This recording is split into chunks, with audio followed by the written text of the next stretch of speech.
بسم اللہ الرحمن الرحیم۔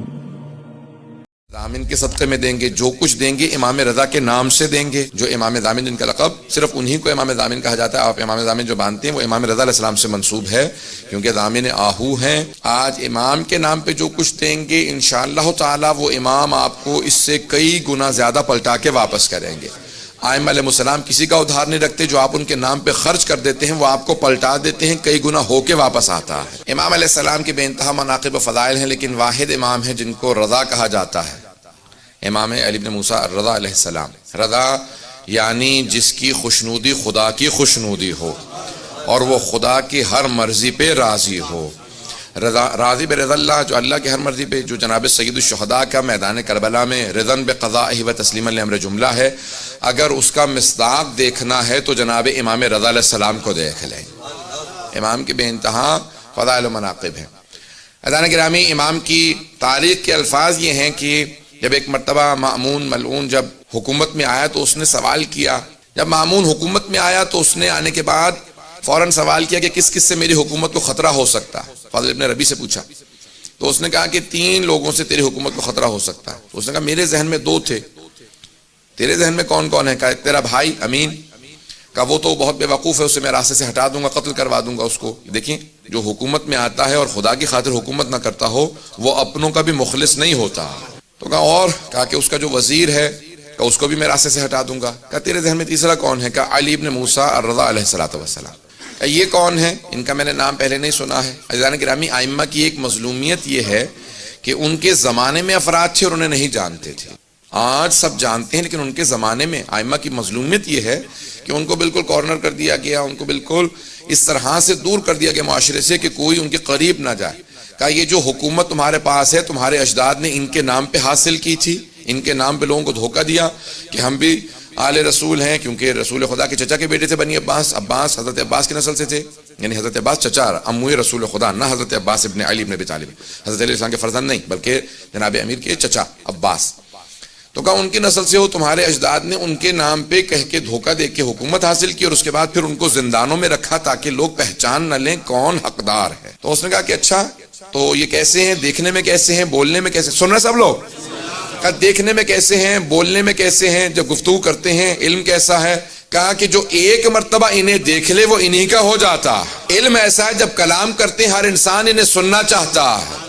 علم لدنی کے مالک ہیں، کلام ایسے کرتے ہیں کہ ہر انسان مجذوب ہو جاتا ہے، کشش بہت زیادہ ہے، اور ان کے یہ اپنے عصمت کے قائل ہیں، معصوم ہیں، اس لیے ہر طرح کی لغزشوں سے پاک ہیں، ہر طرح کی آلائشوں سے پاک ہیں۔ توجہ کیجئے گا، وہ اپنا عقیدہ پیش نہیں کر رہا تھا، وہ ائمہ کا عقیدہ بتا رہا تھا۔ کہ یہ کہتے ہیں کہ معصوم ہے اس لیے لغزشوں سے بہت پاک ہیں، کہ جو ایک مرتبہ ان سے مل لیتا ہے وہ ان کا ضرور گرویدہ ہو جاتا ہے، وہ ان کا مرید ہو جاتا ہے۔ کہ اور شخصیت کیسی ہے؟ کہ شخصیت بہت وجیح ہے، چہرے پہ جلال ہے، ہیبت ہے، بہت خوبصورت ہے۔ کہ ایک مرتبہ تو دیکھے گا تو بھی معتقد ہو جائے گا کہ ہاں یہ واقعاً زمین کا نہیں آسمان سے نازل ہوا ہوا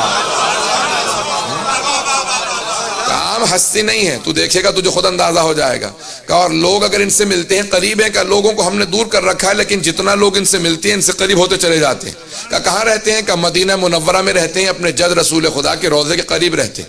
کہ ان کا وہاں رہنا ہمارے لیے نقصان دہ ہے، کیونکہ جو حج پہ جائے گا مدینہ جائے گا، جو ملے گا وہ ان کا ہو جائے گا۔ کہ ان کو کسی طرح سے خراسان لے آؤ۔ اس وقت مشہد میں نہیں تھا، مشہد امام کی وجہ سے نام رکھا گیا، توس اس کا نام تھا، قریب میں مرو میں جہاں پہ اس کی حکومت کا دارالخلافت تھا۔ کہا وہاں پہ ان کو منتقل کیا جائے۔ کہا جاؤ جا کے ان کو وہاں سے دعوت دو اور ان کو خراسان منتقل کر دو۔ اور جب لے کے چلنا تو ان کو عماری میں بٹھا دینا۔ کہا عماری میں کیوں بٹھائیں؟ کہا کیونکہ تو نے تو کہا کہ جو ایک مرتبہ دیکھ لے وہ انہی کا ہو جاتا ہے، تو ان کو چھپا کے سفر کروانا تاکہ کوئی دیکھ نہ لے، اور شیعہ علاقوں سے مت لانا، کہیں ایسا نہ ہو انقلاب برپا ہو جائے، لوگ ہمارے خلاف بغاوت کرتے ہیں، ان کی وجہ سے ہمارے خلاف کھڑے ہو جائیں۔ کہ ان کو کافر علاقوں سے لانا یا ان علاقوں سے لانا جہاں پہ اہل بیت کے ماننے والے نہیں۔ توجہ تو ہے۔ جب سفر شروع ہو گیا، یہاں سے گئے، امام سے کہا کہ آپ خراسان میں آپ کو طلب کر لیا گیا۔ امام نے اپنے سارے بہن بھائیوں کو جمع کیا، بنی ہاشم کو جمع کیا، سادات کو جمع کیا، اور کہا دیکھو جس طرح سے جناب امیر جب گئے تھے نا مدینے سے تو جانتے تھے میں پھر واپس کوفے سے نہیں آؤں گا، جس طرح سید الشہداء گئے تھے جانتے تھے، اس طرح سے میں بتا رہا ہوں کہ میں واپس نہیں آؤں گا، یہ میرا آخری سفر ہے اور اسی کے اندر میری شہادت ہو جائے گی سفر میں۔ اور امام نے سب کو جمع کیا، کچھ وصیتیں کی اور چلے۔ جب سفر میں جانے لگے تو سب بہن بھائی بہت امام کے، خصوصاً حضرت معصومہ جو بہت زیادہ محبت کرتی تھی، بھائی سے ملی، سب بہنیں بھائی رونے لگے۔ امام نے کہا نہیں، آپ لوگ یہیں پہ رہیں اور بعد میں آپ لوگوں کے لیے سفر ہوگا، میں جانتا ہوں۔ اور امام سفر کے لیے چلے گئے، اماری میں بٹھایا گیا، امام کو لے جایا گیا، سفر شروع ہو گیا۔ جب سفر شروع ہو گیا تو اب مختلف علاقوں سے گزر رہے تھے، جو افراد ساتھ چل رہے تھے وہ مامون کے مامور تھے، مامورین تھے جن کو امر دیا گیا تھا، حکومت کے کارندے تھے، حکومت کے کارندے تھے، لیکن سفر میں امام رضا کے تھے، جو ہم سفر رہتا ہے کسی معصوم کا تو وہ معصوم ہی کا ہو جاتا۔ اب سارے مامور تھے حکومت کے، لیکن جب امام کے ساتھ چلنے لگے، کسی نے امام کی عبادت کو دیکھا، کسی نے زہد کو دیکھا، کسی نے عبادت کو دیکھنے کے بعد کہا امام کا چہرہ بتا رہا ہے یہ معصوم ہے۔ اب اکثر مامون کے کارندے امام کے ساتھ چلنے کی وجہ سے امام کے ہوتے چلے جا رہے تھے، جو نہیں بھی مانتے تھے وہ دل میں ماننے لگے تھے۔ اب کئی افراد تھے کہ نہیں، ظاہری طور پہ کسی کو نہیں بتاؤں گا کہ میں ان کا ماننے والا ہوں، لیکن اب دل میں امام کو بعض بار دیکھتے تھے، مسکراتے کا۔ اب مولا بھی جانتے تھے امام کہا اسے جاتا ہے جو دلوں کے بھید جانتا ہو۔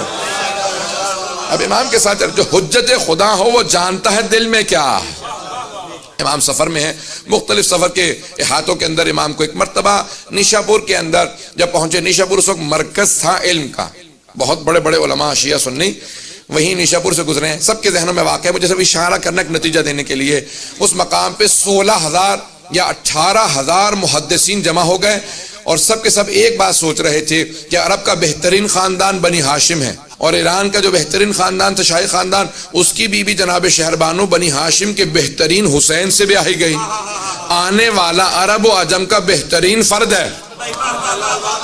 تو اب بہت سے لوگ محبت میں ملنے آئے تھے، بہت سے تعصب میں ملنے آئے تھے، بہت سے نیشنلزم کی وجہ سے مل رہے تھے۔ اگر توجہ ہو کہ بھی خون بہترین خون ہے، بہت سے عقیدت کی وجہ سے ہر آدمی آ رہا تھا، کوئی شیعہ تھا جو نہیں بھی تھا، کہ یہ فرزند رسول ہیں، ان سے ایک حدیث سننا چاہیں گے۔ جب سارے محدثین جمع ہو گئے تو احمد بن حنبل نے اپنے مسند میں لکھا کہ جب سب محدثین جمع ہو گئے تو سب نے درخواست کی امام رضا سے کہ ایک حدیث اپنے جد رسول خدا سے بیان کر دیں۔ اب امام نے حدیث کو بیان کرنا شروع کیا۔ احمد بن حنبل اہل سنت کے 4 اماموں میں سے ایک امام ہیں، وہ کہتے ہیں کہ امام نے ایک حدیث کی سند کو بیان کیا۔ حدیث کی سند کو وہ سند ہے جسے سلسلۃ الذہب کہا جاتا ہے، گولڈن چین آف نریشن، جس میں تمام کے تمام افراد کہاں معصوم ہیں، اس لیے عصمت کی وجہ سے اسے سونے کی سلسلہ سند کہا جاتا، سونے کا سلسلہ سند جہاں سب معصوم ہیں۔ امام احمد بن حنبل کہتے ہیں، اہل سنت کے امام، وہ کہتے ہیں کہ اس حدیث کے الفاظ کو نہیں، صرف اس کی سند کو اگر دیوانے پہ پڑھ دو گے تو اسے افاقہ ہو جائے گا۔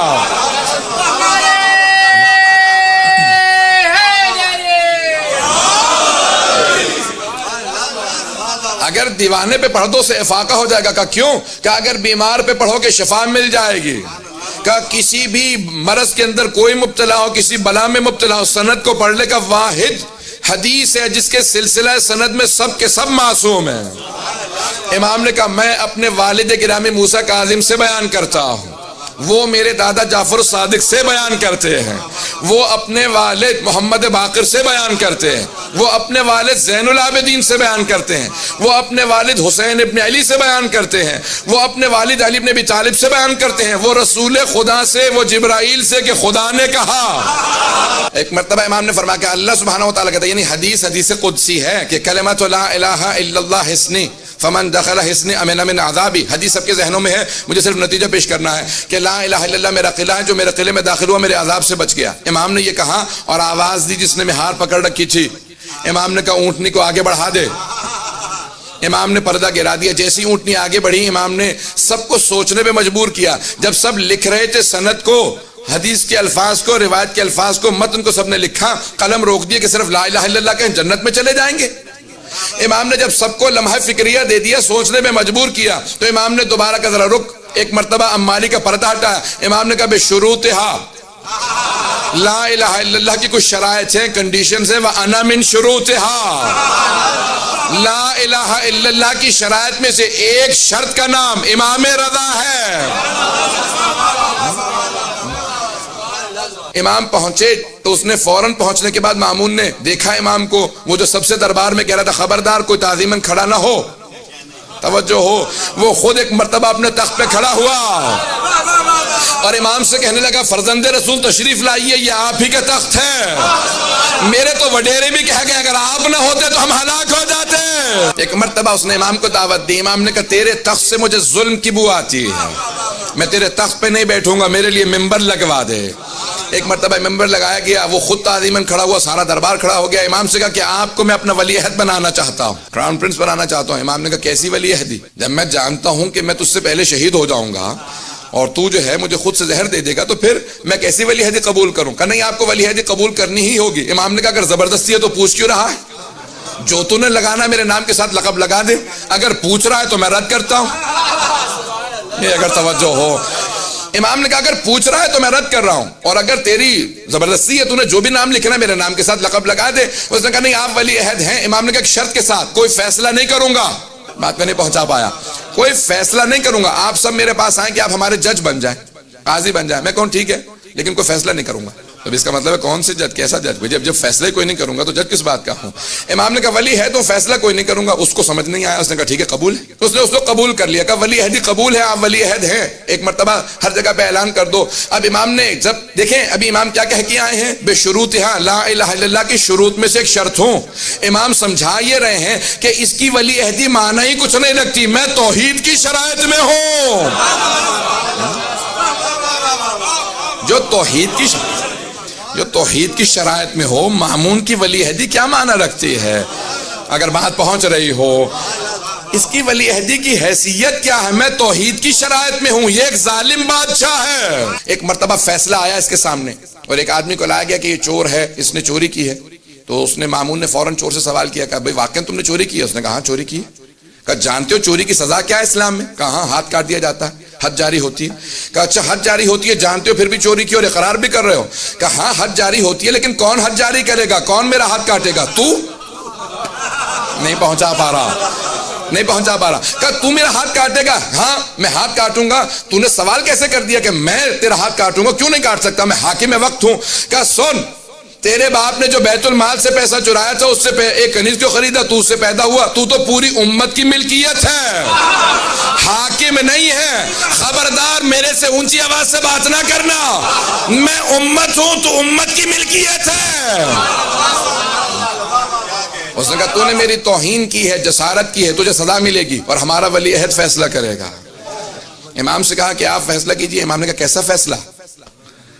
کہا آپ ولی عہد ہیں، آپ فیصلہ کیجئے۔ امام نے کہا میں نے تو پہلے شرط رکھی تھی کوئی فیصلہ نہیں کروں گا۔ بات واضح ہے، میں نے تو پہلے شرط رکھی تھی کوئی فیصلہ نہیں کروں گا۔ اس نے کہا کہ نہیں آپ کو فیصلہ کرنا ہوگا، میرے پہ حرف آ رہا ہے اور آپ فیصلہ نہ کریں۔ امام نے کہا پھر سن، جو یہ کہہ رہا ہے وہ سچ ہے۔ جو بیت المال سے چرا لیا جاتا ہے وہ بیت المال ہی کا رہتا ہے۔ جناب امیر نے یہی کہا تھا نا اپنے پہلے خطبے میں کہ اگر تم میں سے کسی کے باپ نے بیت المال سے پیسے چرا کے ماں کا مہر بھی دیا ہو تو میں واپس لے لوں گا۔ بیت المال سے چرا لیا جائے تو یہ نہیں ہوتا کہ بیت المال کی ملکیت نہیں رہتی۔ عزیزان گرامی، ائمہ علیہ السلام کا معیار بہت بلند ہے، تو ان کے شیعوں کا معیار اسی طرح سے بلند ہونا چاہیے۔ اگر بات پہنچ رہی ہو، اس پہ واہ واہ کہنے والے بہت کم افراد ہیں۔ عزیزان گرامی، ہمارے معیارات بہت بلند ہونے چاہیے، ائمہ کی عقیدت رکھنے کے نتائج ہونے چاہیے، ان کے اعتقاد، ان کی امامت پہ، ولایت پہ ماننے والے۔ ایک مرتبہ مامون نے سنا اور فوراً تخت سے اترا اور چلا گیا، اور اسی کے بعد اس نے فیصلہ کیا کہ اب میں ان کو زہر دے دوں گا۔ امام نے کہا مجھے اس بات کی پرواہ نہیں ہے، لیکن میں کبھی اپنی زبان سے کوئی ایسی بات نہیں کروں گا جس سے حق چھپا لیا جائے، ظلم کی تائید ہوتی نظر آئے، کبھی ظلم کی تائید نہیں۔